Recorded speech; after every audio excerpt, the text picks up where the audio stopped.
Thank you, Mr. Chairman, and I want to thank Mr. Ryan for his remarkable leadership on this and many other areas. Mr. Chairman, it is no wonder that folks are confused out there. I tell you, there is so much misinformation that's coming, and the fear-mongering that is coming from the other side is truly remarkable. So let's try to set the record and the motive straight. Republicans care about seniors staring at devastating reductions in Medicare under current law. Republicans care about workers and middle-class folks fighting to make ends meet with increased gas prices and increased food prices and on and on. Republicans care about young people struggling to get started in careers and crushed by government rules and regulations.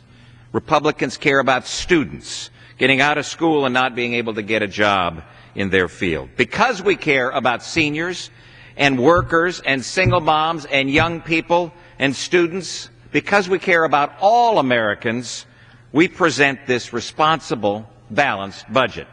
Now, budgets, Mr. Chairman, are about priorities.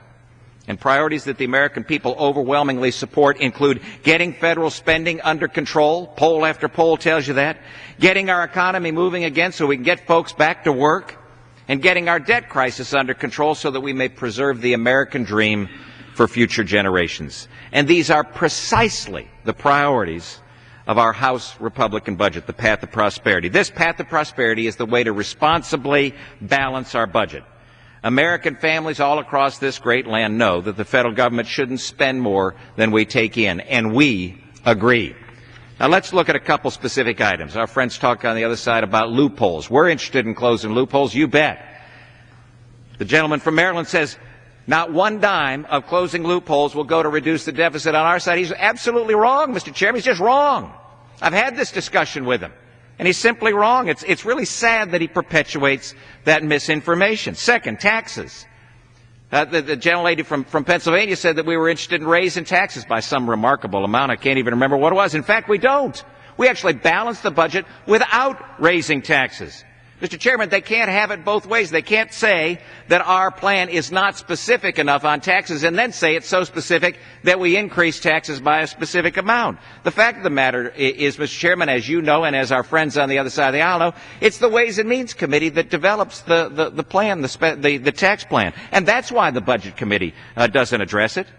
As a physician, I can tell you, Mr. Chairman, that taking $716 billion from Medicare and spending it on something else means that seniors are not going to have the kind of quality health care that they need. And that's why we go get that $716 billion. We bring it right back to the Medicare program. It's imperative to do that to keep quality health care in this country. And then finally, they talk about slashing and spending cuts.